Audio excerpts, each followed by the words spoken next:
Bismillahirrahmanirrahim. Assalamualaikum warahmatullahi wabarakatuh. Waalaikumsalam warahmatullahi wabarakatuh. Wabarakatuh. Innal hamdalillah nahmaduhu wa nasta'inuhu wa nastaghfiruh wa na'udzu billahi min syururi anfusina wa min sayyiati a'malina. Man yahdihillahu fala mudilla lahu wa man yudlil fala hadiya lahu. Asyhadu an la ilaha illallah wahdahu la syarika lahu wa asyhadu anna Muhammadan 'abduhu wa rasuluh. Rabbi shrah li sadri wa yassir li amri wahlul 'uqdatam min lisani yafqahu qawli. Amma ba'du. Alhamdulillah, insyaallah hari ini kita bisa bertemu kembali. Insyaallah masih melanjutkan pembahasan kita dalam bedah buku praktik dasar wakaf ibtidaiyah. Yang mana kita sekarang masuk ke ayat 30 di surat Al-Baqarah. Di mana ini adalah materi terakhir kita di surat Al-Baqarah, dalam artian setelah ini kita akan bahas yang lain.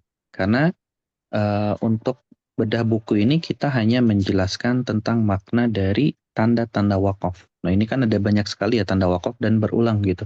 Tanda wakaf yang kita sudah bahas dari awal.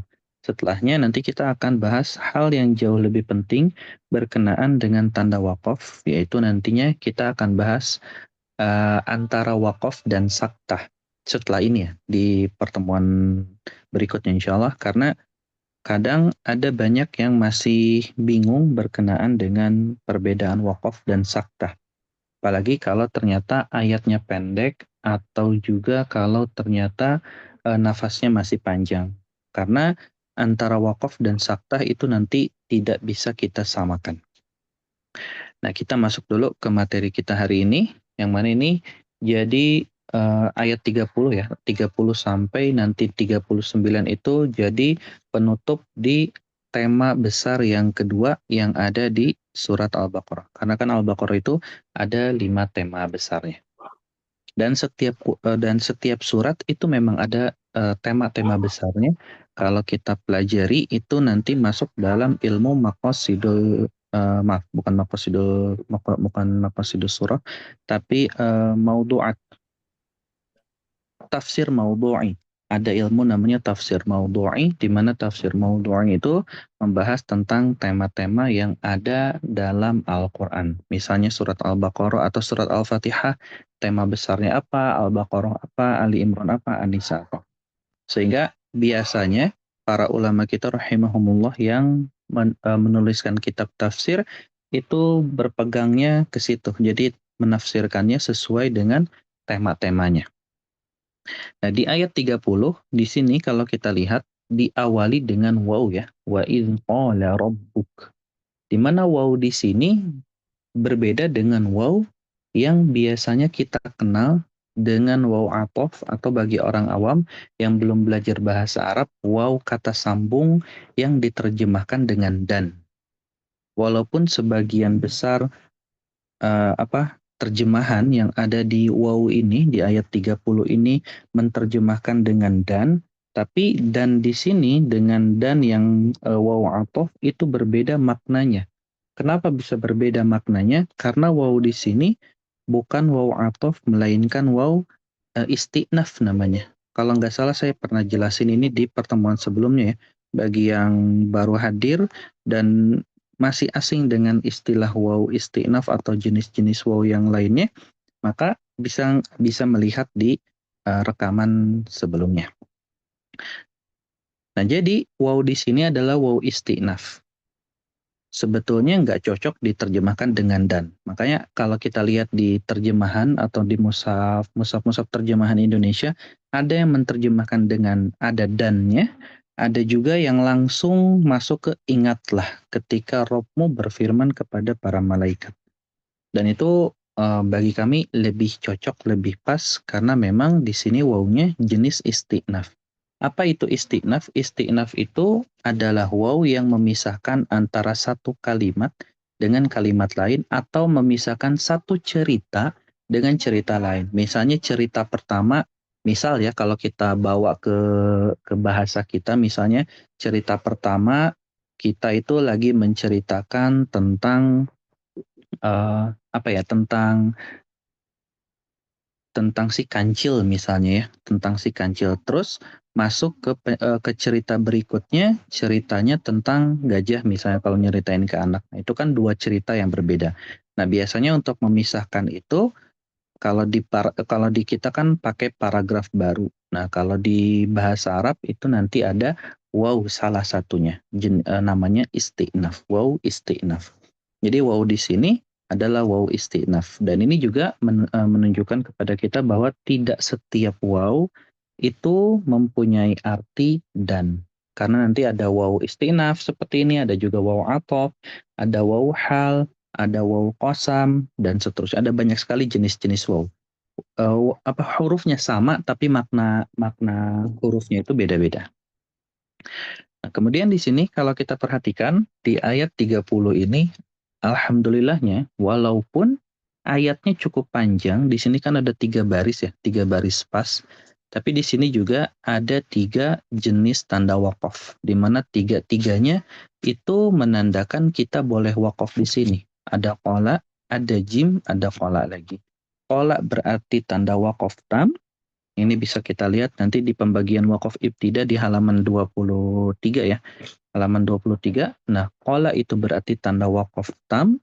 Si jimnya ini tanda wakaf kafi. Dan qola lagi itu tanda wakaf tam. Artinya kalau ada wakaf tam, kita sebetulnya tidak perlu mengulang lagi ke kalimat berikutnya. Ke kalimat sebelumnya. Misalnya, wa idz qala rabbuka lil malaikati inni ja'ilun fil ardi khalifah. Nah, kita kan wakaf di sini. Maka kita nggak perlu ngulang dari khalifatan qalu. Jadi tidak setiap wakaf kita harus mengulang ke kata sebelumnya. Apalagi kalau ternyata di situ ada tanda wakaf. Jadi itu poin pertama ya. Kalau ada tanda wakaf, kita wakaf di situ dan langsung masuk ke kata berikutnya. Tidak perlu mengulang ke kata sebelumnya. Kecuali kita wakafnya di tengah-tengah ayat, di situ tidak ada tanda wakaf. Nah, maka di sini kita bisa punya dua pilihan antara mengulang ke kata sebelumnya atau kalimat sebelumnya atau langsung melanjutkan ke kalimat berikutnya. Kemudian di kata qalu, nah kemudian ada kata qalu kan di sini. Jadi kalau misalnya kita menemukan dalam Al-Qur'an antara kata qalu atau qala, ini bagi yang belum belajar bahasa Arab dan belum mengerti domir ya. Domir itu kata ganti. Kalau kita menemukan kata qala, qalu, yaqulu, dan qila sama taqulu, ini 5 kata yang sama sebetulnya, cuman beda domir dan beda jenisnya aja sedikit. Yang paling sering datang dalam Quran. Jadi kalau misalnya kita menemukan ada 5 kata ini, di antaranya misalnya kayak qalu, maka kita langsung mulai aja di qalu. Misalnya ya, kita analogikan aja, contohnya si di kata khalifah ini misalnya tidak ada tanda wakaf. Ini bisa kita lihat misalnya kalau kita menggunakan mushaf, di mushaf Madinah juga ada ya. Tapi tandanya sholat. Misalnya di situ katakanlah nggak ada tanda wakaf ya. Seperti apa? Seperti di ayat 31 deh. وعلم آدم الأسماء كلها ثم عرضهم على الملائكة فقال أنبئوني بأسماء هؤلاء إن كنتم صادقين. Di sini kan nggak ada tanda wakaf. Nah, ketika misalnya kita tidak menemukan tanda wakaf dan ternyata nafas kita tuh habisnya ada di kata malaika. Nah, setelah malaika ini kan ada kata faqala. Nah, maka kita mulainya di faqala, bukan di al-malaikati faqala atau alal malaikati faqala. Jadi kalau ada kata qala atau ada kata qalu, yaqulu, qila, taqulu, nah mulainya di situ aja.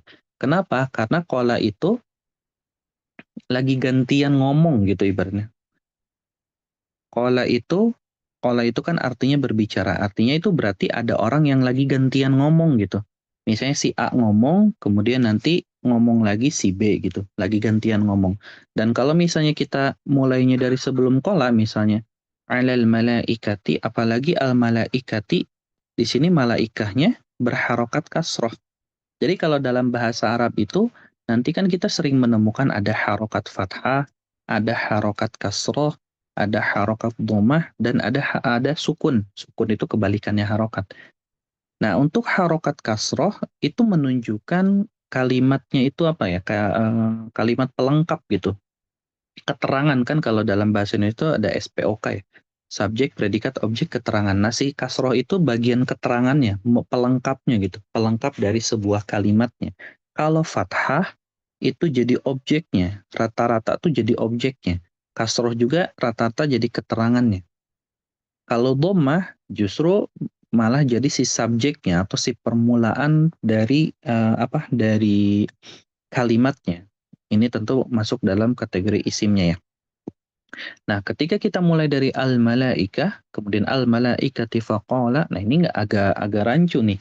Kenapa? Karena al-malaikah pertama itu adalah kalimat pelengkap ditandai dengan kasroh, juga si al-malaikah ini kepunyaannya arodohum, kepemilikannya arodohum alal malaikah. Nah, di al-malaikah ini udah selesai nih kalimatnya. Maka kalau kita mulai dari al-malaikati, apa di situnya kasroh, kemudian al-malaikati faqala, ini agak agak rancu maknanya, jadi nggak jelas gitu. Makanya langsung lanjut di kata faqala. Nah, ini hal yang bisa kita perhatikan ya di setiap kali membaca Al-Quran, khusus bagi kita yang memang belum belajar bahasa Arab, belum mengerti bahasa Arab, atau masih asing gitu dengan bahasa Arab. Nah, kita bisa mulai dari kata faqala dan hindari memulai dari yang harokatnya kasroh seperti al-malaikah ini, atau juga harokatnya fathah. Kecuali di beberapa kondisi, cuman itu penjelasannya agak detail, agak cukup panjang, dan ini biasanya bisa difahamin kalau kita ngerti dasarnya. Kalau kita ngerti dasarnya, itu insya Allah bisa difahamin. Tapi kalau kita masih bingung dasarnya, dijelasin gimana pun, kita tetap akan bingung, karena pondasinya kita belum punya. Nah, jadi langsung lanjut di faqala. Faqala ambi'uni bi asma'iha ula'i in kuntum shadiqin. Nah, seperti itu. Ketika kita tidak menemukan tanda waqaf. Jadi kalau tidak menemukan tanda waqaf, pertama kita lihat nih susunan harokatnya. Apalagi kalau yang ada alif lam ya.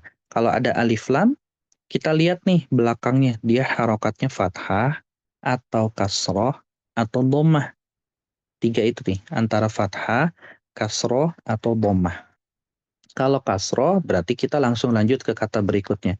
Kalau fathah, kita juga langsung lanjutin aja ke kata berikutnya. Kalau dhammah, nah kita mulainya di situ. Begitupun yang tanwin. Kalau kita menemukan ujung harokatnya tanwin kasroh atau tanwin fathah juga sama. Langsung lanjut aja ke kata berikutnya. Ini hal yang bisa kita lihat dengan mata kita dari sudut orang yang belum benar-benar belajar bahasa Arab ya. Karena kan alif lam kita bisa lihat ya, alif lam itu yang mana, kemudian kasroh itu yang mana, dhammah itu yang mana, fathah itu yang mana. Ini dari kacamata kita sebagai orang awam bisa kita lihat dengan jelas. Walaupun tentu kita juga perlu belajar lebih dalam nantinya berkenaan dengan bahasa Arabnya. Karena itu nanti akan sangat membantu sekali dalam proses pemotongannya. Jadi ketika kita ingin mendalami ilmu wakaf ibtida, dasarnya itu nanti ada di ilmu bahasa Arab. Kita belajar ilmu sorofnya. Di ilmu sorof itu nanti kita kenalan dengan ilmu fiil, kemudian juga dengan isim namanya. Fiil itu kata kerja, isim itu kata benda. Kemudian nanti di ilmu nahwu kita akan berkenalan bagaimana si fiil ini tersusun jadi kalimat, si isim ini tersusun jadi kalimat. Nah, sebetulnya dari dua ilmu itu sudah bisa kita terapkan nantinya dalam proses pemotongan wakaf ibtidanya.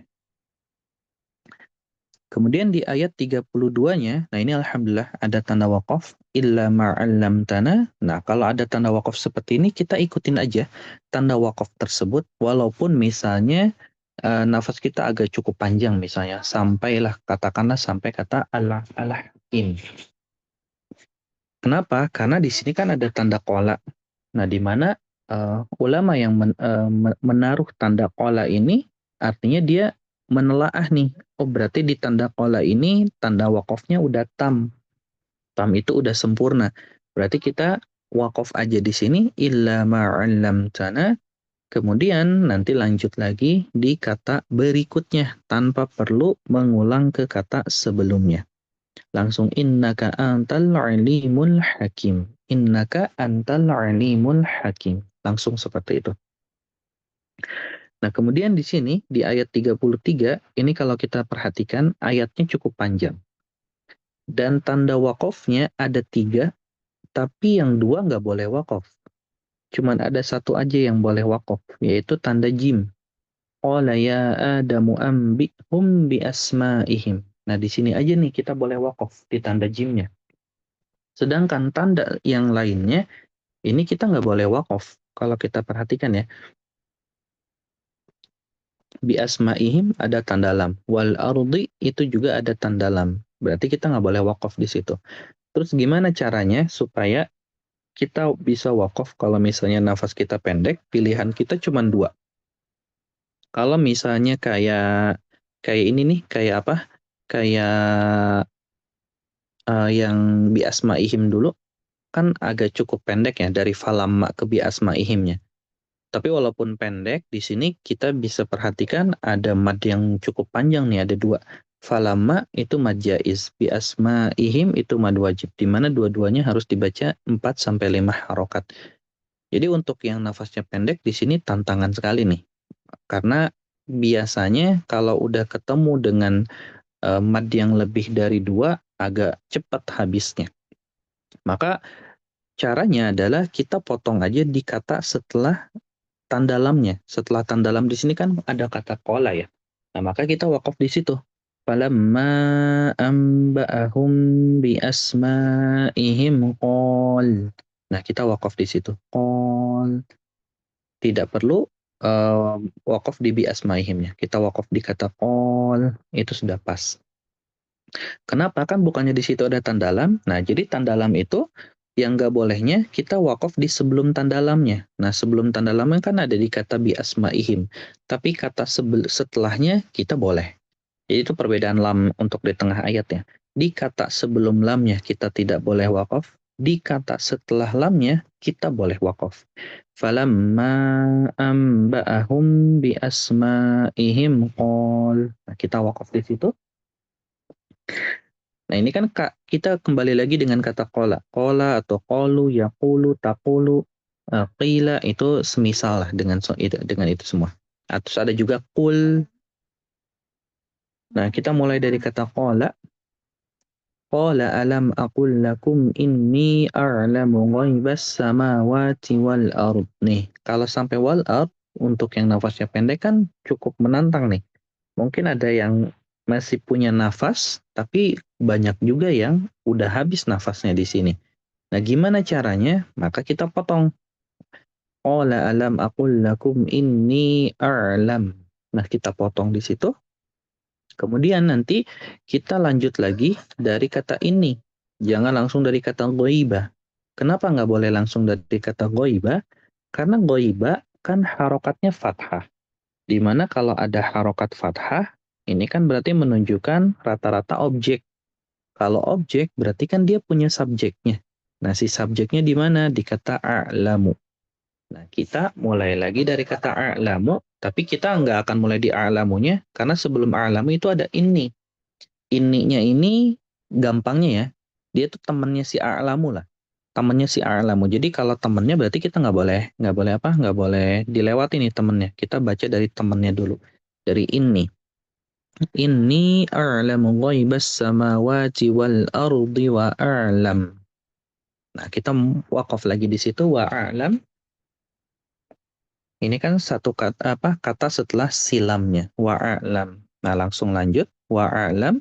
Nah, ketika kita wakaf di wa a'lam, kita mulai lagi dari wa a'lam, bukan dari ma tubdu.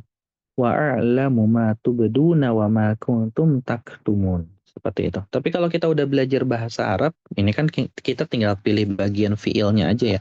Fiil yang mana yang ingin kita jadikan si patokan wakaf ibtidanya. Walaupun nggak semutlak itu ya, nggak segampang itu. Oh, yang penting ada fiil, kita jadikan permulaannya gitu. Nggak sesimpel itu juga sebetulnya.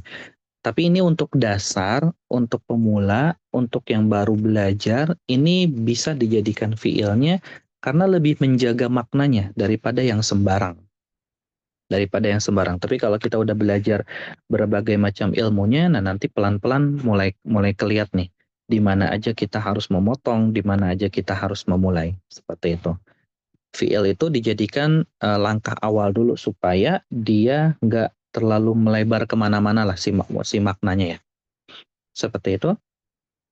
Kemudian di ayat 34, nah ini alhamdulillah kalau kita lihat ayatnya cukup pendek.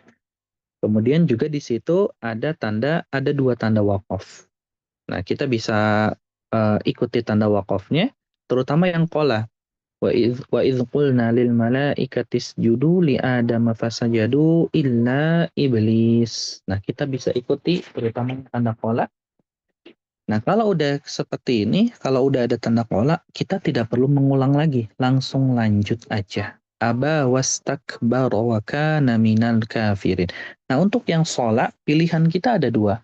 Mau wakaf silahkan, mau nggak wakaf juga silakan, tapi wasol itu lebih afdol. Lanjut itu lebih afdol di kata sholat. Jadi kita langsung masuk wa aba wastakbara wa kana minal kafirin. Jadi ada dua pilihan ya. Makanya dinamakan sholat. Sholat itu artinya sil. Sil artinya ya. Sholat itu artinya sil. Sil itu maksudnya lanjut. Itu maknanya. Sil itu artinya lanjut. Jadi lanjut itu lebih afdol lah. Lanjut itu lebih afdol daripada wakaf. Walaupun wakafnya juga masih boleh. Seperti itu. Tapi kalau misalnya di tengah-tengah ayatnya panjang banget nih kayak 35, ayat 35 kan ayatnya panjang. Dan di sini cuma ada satu tanda wakaf. Maka kalau di posisi seperti ini, kita bisa ikuti tanda sholatnya. Wa qulna ya Adam uskun anta wa zawjukal jannata wa kula minha ragadan haitsu syi'tuma. Nah, kita wakaf di situ karena misalnya panjang. Walaupun afdolnya wasol, tapi kan kalau di wasol juga nafas kita pendek nggak kuat, maka kita wakaf di situ. Wa qulna ya Adam uskun anta wa zawjukal jannah. Nah, kita bisa juga wakaf di situ karena kata setelahnya itu adalah fiil. Wa kula minha ragadan haitsu syi'tuma. Jadi di sini bisa apa? Bisa dua kali wakaf ya. Jannah pertama, kemudian syi'tuma yang kedua. Nah, langsung lanjut aja. Langsung lanjut aja. Wala taqraba hadhihi syajarata fatakuna minadh dhalimin. Seperti itu. Kemudian di ayat 36, nah di sini ayatnya cukup panjang, ada dua baris, dan tanda wakafnya cuma dua. Yang pertama di fi, yang kedua di adu. Di mana di sini yang pertama sholat, yang kedua jim. Maka kalau seperti ini, nah kita pilih aja di sholat untuk wakaf. Jadi kalau memang nafas kita nggak kuat, kita ikuti aja tanda wakafnya walaupun itu tanda sholat, selama bukan tanda lam. فأزلهما الشيطان عنها فأخرجهما مما كانا فيه. Kita wakaf di situ, ikuti tanda sholanya, nah langsung lanjut. Jadi tidak perlu mengulang. Tidak setiap wakaf itu pasti kita mengulang. Wa qulna ihbitu ba'dukum li ba'din 'adu wa lakum fil ardi mustaqarrun wa mata'un ila hin. Nah, seperti itu. Kemudian di ayat 37 agak pendek ya, fatalaqqa Adamu min rabbih kalimatin fataba alaihi. Waqaf di situ, innahu huwat tawwabur rahim. Begitupun di ayat 38, nah ini juga 38 alhamdulillah pendek, tanda waqafnya ada jim, qulna ihbitu minha jami'a. Nah, kita ikutin aja waqaf di situ. Kemudian fa imma ya'tiyannakum minni hudan fama tabi'a hudaya fala khaufun 'alaihim wala hum yahzanun. Nah, di sini kan panjang nih dan tidak ada tanda wakaf. Maka gimana cara kita wakafnya? Kita bisa pilih misalnya pertama fa imma ya'tiyannakum minni huda, wakaf di situ. Nah, ini kalau kita udah wakaf di huda, tidak perlu mengulang lagi karena lihat hudanya kan tanwin, tanwinnya fathah. Fathah itu berarti objek. Nah, kita nggak usah mulai dari kata hudanya. Tapi kita langsung masuk ke fama tabi'a hudaya fala khaufun 'alaihim. Nah, kita wakaf di fala khaufun 'alaihim. Dan ketika kita mulai dari wakaf di fala khaufun 'alaihim, kita juga tidak perlu mengulang dari 'alaihimnya. Kenapa? Karena di depannya ada waw. Waw di sini itu adalah waw yang diterjemahkan dengan dan. Waw dannya gitu, waw atofnya. Maka kita langsung lanjut aja. Walahum yahzanun. Seperti itu. Gimana cara kita tahu di situ tuh wawunya adalah dan? Nah, kita bisa lihat ke terjemahannya kalau kita memang nggak ngerti bahasa Arabnya ya. Kita bisa lihat terjemahannya. Nah, di terjemahannya kan ada dan tuh, dan takutlah kepadaku saja. Maka di situ kita langsung lanjut aja. Walahum yahzanun.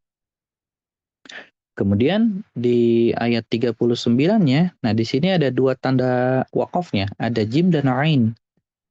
Jimnya agak cukup jauh ya. Wallazina kafaru wa kazzabu biayatina ulaika ashabun nar. Nah, ini sebetulnya wakaf di sini jauh lebih pas daripada wakaf di sebelumnya. Tapi kalau memang kita itu nggak kuat, wallazina kafaru wa kazzabu biayatina, nah wakaf aja di situ. Tapi nanti harus ngulang lagi dari wa kazzabu. Wa kazzabu biayatina ulaika ashabun nar. Nah, seperti itu. Hum fiha khalidun. Langsung wakaf di tanda khalidunnya, di situ ada tanda ain. Nah, berarti dengan ini di ayat 39 kita sudah menyelesaikan dua tema besar yang ada di surat Al-Baqarah. Yang mana inti dari pembahasan tanda-tanda wakaf itu adalah pertama, kalau nafas kita nggak kuat, ikuti tanda wakafnya. Nah, ikuti tanda wakafnya. Ada tanda wakaf kolaknya, atau jimnya, atau solaknya. Nah, atau juga nanti tanda mu'anaqah yang kita temukan di awal-awal surat Al-Baqarah yang titik 3. Nah, tanda wakaf itu fungsinya untuk memudahkan kita yang awam, yang nggak ngerti ilmunya, untuk memilih di mana harus berhenti. Kenapa sampai dipilihkan oleh para ulama? Karena salah wakaf bisa salah makna. Salah wakaf itu bisa salah makna. Sama juga dengan ketika kita mengucapkan huruf. Salah huruf, maka salah maknanya. Karena dalam bahasa Arab itu cukup ini ya, cukup berbahaya kalau kita salah dalam wakaf atau juga salah dalam pengucapan huruf. Misalnya huruf H dibacanya H, kayak di surat Al-Fatihah misalnya harusnya alhamdu, malah dibaca alhamdu. Nah, itu merubah makna tuh. Karena haknya dibaca hak. Begitupun tanda wakaf.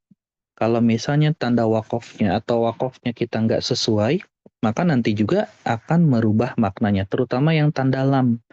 Terutama yang tanda lam, karena lam itu dibuat supaya kita tidak boleh wakaf di situ. Jadi kalau misalnya nafas kita pendek, kita ikuti tanda wakafnya. Nah, kemudian kalau nafas kita ternyata nggak pendek, nafas kita itu pendek, kemudian kita nggak mampu sampai ke tanda wakafnya, maka jangan dipaksakan. Kenapa jangan dipaksakan? Karena jangan dipaksakan, saya tulis dulu. Nah, jangan dipaksakan. Kenapa jangan dipaksakan? Karena kebanyakan sering memaksakan sehingga malah jatuhnya itu hurufnya nggak dibaca dengan baik. Atau ada kata yang hilang. Ini kalau dipaksakan, biasanya ada kata yang hilang, ada yang nggak kebawa gitu ketika dibaca. Kemudian juga kadang harokatnya berubah. Karena kita berusaha memaksakan sampai tanda wakaf. Nah, akhirnya kan malah justru merubah banyak makna. Jadi dalam bacaan Al-Quran itu nanti ada yang namanya lahan. Lahan itu kesalahan dalam membaca Quran. Nah, nanti itu ada dua jenisnya. Ada lahan jali, ada lahan khofi namanya. Lahan jali itu adalah kesalahan yang fatalnya. Kalau lahan khofi itu adalah kesalahan yang ringannya. Kesalahan ringan tuh seperti apa? Seperti misalnya idghamnya tidak kita baca dengan sempurna. Ikhfa'nya kita tidak sempurnakan misalnya.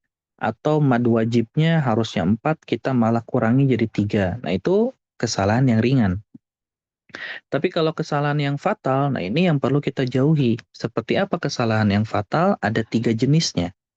Ada 3 jenis kesalahan yang fatal. Kesalahan pertama yang jenis fatal itu merubah huruf. Yang tadi H jadi H, Sod jadi shin, misalnya ihdinas sirata malah dibaca ihdinas syirata, malah jadi shin. Ini kan kesalahan yang fatalnya. Kemudian juga jenis kesalahan fatal atau lahan jali yang berikutnya adalah menambah huruf. Menambah huruf itu seperti apa? Seperti ini kalau misalnya terlalu menggebu-gebu dengan nada nih, pengen ngebagusin nada. Dan hal yang paling sering terjadinya ada di kata inna. Misalnya di surat Al-Kautsar ya. Kan Al-Kautsar itu awalnya inna a'toinakal kautsar. I-nya kan pendek ya, inna. Nah, karena banyaknya itu ingin selalu apa? Membaguskan dengan nada, akhirnya dia baca kayak gini. Inna inna. Nah, I-nya malah dipanjangin. Padahal I-nya pendek di situ. Nah, itu kesalahan jali, menambah huruf seolah-olah panjang padahal nggak panjang. Itu apa? Masuk juga dalam kategori lahan jali. Nah, lahan jali berikutnya, kalau tadi kan nambah huruf. Kalau ini ngilangin huruf. Ngilangin huruf itu ya yang biasanya terjadi ketika kita memaksakan. Nah, ketika dipaksakan bacanya, berusaha untuk sampai ke tanda wakofnya, ternyata nggak kuat, malah banyak huruf yang hilang, malah banyak kata yang hilang, bukan lagi huruf, tapi kata per katanya ada yang hilang. Kemudian juga apa? Yang pendek malah jadi dipanjangin, yang panjang malah jadi dipendekin, dan seterusnya. Jadi kalau memang nafas kita benar-benar nggak kuat, jangan dipaksakan. Wakaf aja, nggak masalah. Karena dalam agama kita, agama Islam, kita tidak disuruh untuk mempersulit diri kita. Bahkan dalam sebuah hadis, Rasulullah Shallallahu Alaihi Wasallam itu bersabda, Inna dina yusrun, agama ini mudah kata beliau, falan yushadda dina ahadun illa ghalabahu. Nah, kemudian beliau melanjutkan, tidaklah ada satu orang yang mempersulit dirinya dalam beragama kecuali dia akan dikalahkan. Nah, contohnya apa? Contohnya ini, ketika dia mempersulit dirinya, udah tahu nafasnya pendek nih, tapi dia berusaha untuk memaksakan. Akhirnya kan nggak sanggup. Nah, terkalahkanlah. Nah, ketika terkalahkan tentu ada banyak sekali kesalahan di situ yang dia lakukan. Jadi kalau memang kita nggak kuat, jangan dipaksakan. Wakaf aja. Allah tidak akan membebani kita dengan sesuatu yang tidak kita sanggupi. Kemudian, tidak setiap ibtida itu memulai kembali ya. Ketika kita wakaf nih. Nah, nggak setiap kali ibtida itu kita harus mengulang di kata sebelumnya. Tidak selalu mengulang. Tidak selalu mengulang. Tidak setiap kali wakaf kita harus mengulang di kata sebelumnya. Seperti tadi misalnya di ayat ke-38 ya. Fama tabi'a hudaya fala khaufun 'alaihim. Nah, ketika kita wakaf di 'alaihim, ya nggak usah mulai lagi dari 'alaihim walahum yahzanun. Kita bisa langsung lanjut ke kata berikutnya. Karena tidak setiap wakaf itu ibtidanya harus mengulang. Ada poin-poin tertentunya kapan kita harus mengulang ke kata berikutnya, kapan juga kita bisa lanjut ke kata setelahnya. Kemudian juga yang terakhir adalah, nah, tidak setiap waw itu dan. Huruf waw itu tidak selalu diartikan dan. Kadang ada dan, kadang ada menunjukkan keadaan, kadang juga menunjukkan sumpah, kadang menunjukkan istinaf, dan seterusnya. Jadi tidak setiap waw itu pasti diterjemahkan dengan makna dan. Dan ini bisa kita tahu kalau kita belajar bahasa Arabnya. Nggak ada tanda spesifik, oh waw di sini ditandai dengan dan misalnya. Oh kalau waw di sini ditandai dengan istinaf. Nggak ada tanda spesifik seperti itu, karena hal tersebut nanti perlu kita lihat rinciannya, waw itu menandakan apa di dalam ilmu nahwu namanya. Atau yang lebih detailnya nanti bagian i'rabnya. Kita mendefinisi apa, kita membedah gitu si kalimat ini kedudukannya apa. Apakah dia dalam kondisi khususnya waw ya? Apakah wawnya athof atau wawnya istinaf atau wawnya sumpah dan seterusnya. Ini detailnya ada di pelajaran ilmu nahwu. Bagi yang sudah belajar ilmu nahwu, nah, perdalam hal ini, karena terutama di bagian i'rabnya, karena hal tersebut nantinya yang akan memudahkan kita dalam melihat nih, apakah si waw tersebut itu waw athof yang diterjemahkan dengan dan atau waw yang lainnya. Seperti itu, wallahu a'lam bishawab.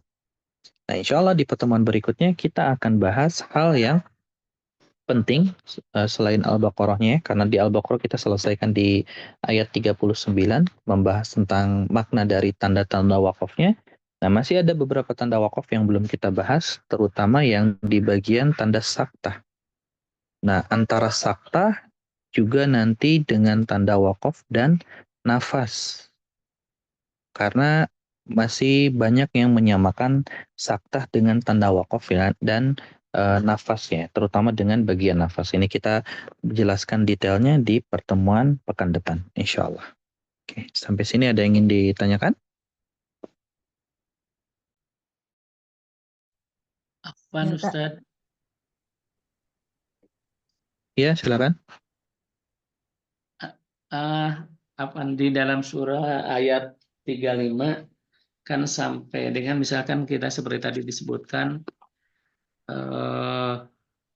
waqulna ya anamuskun anta wa zaujukal jannah, itu wakaf di situ, terus kita tidak perlu mengulang, langsung aja kita mulainya dari wakula.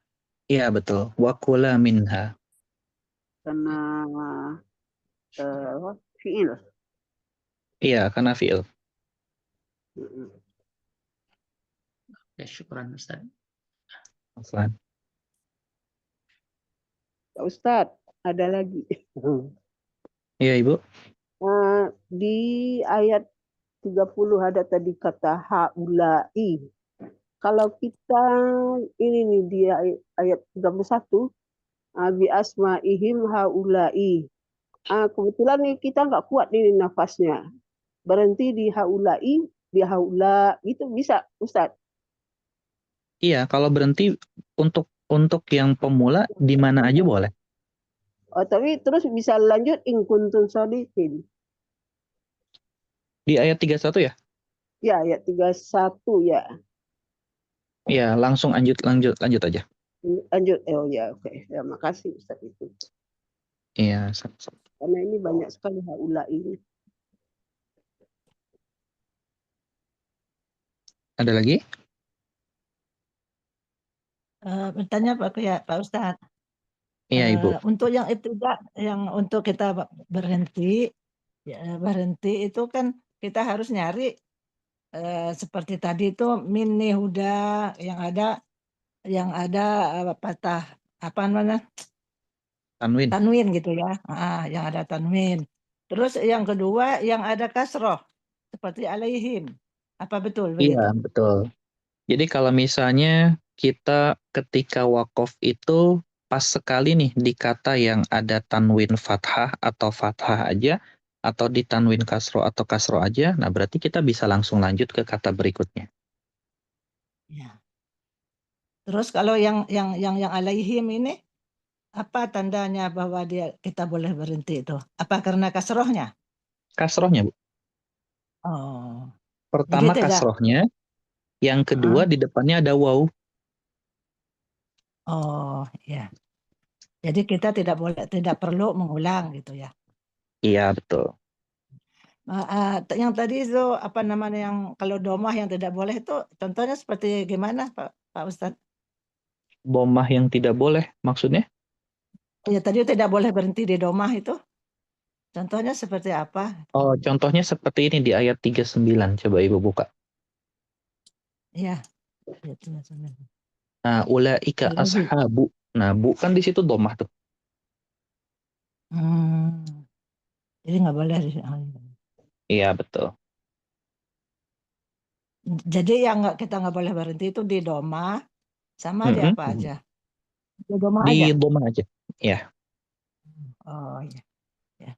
Makasih Pak Ustadz. Iya, sama-sama. Pak Ustadz, akan melanjutkan pertanyaan Ibu tadi. Tadi kan kita boleh berhenti di alaihim. Iya. Lalu kita lanjut ayat kata berikutnya seperti dalam surat Al-Fatihah.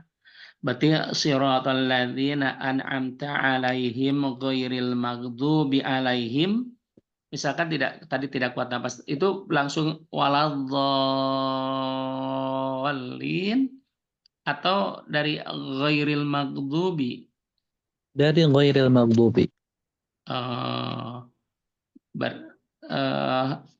Berarti kriteria tadi kita bisa wakaf di alaihim itu gimana ya Ustaz ya? Ini ya. Kalau setelahnya itu waw dan setelah wawnya ternyata ada fiil, walahum yahzanun, kan yahzanun itu fiilnya. Ya. Nah, sedangkan di waladhdallin di sini nggak ada di alaihim yang waladhdallin itu nggak ada fiilnya. Maka kita mulai lagi dari ghairil-nya. Oh, yang boleh itu apabila di depannya ada fiilnya gitu ya. Iya, itu selalu jadi patokannya. Oh. Ya. Syukur Ustaz. Ya. Ya.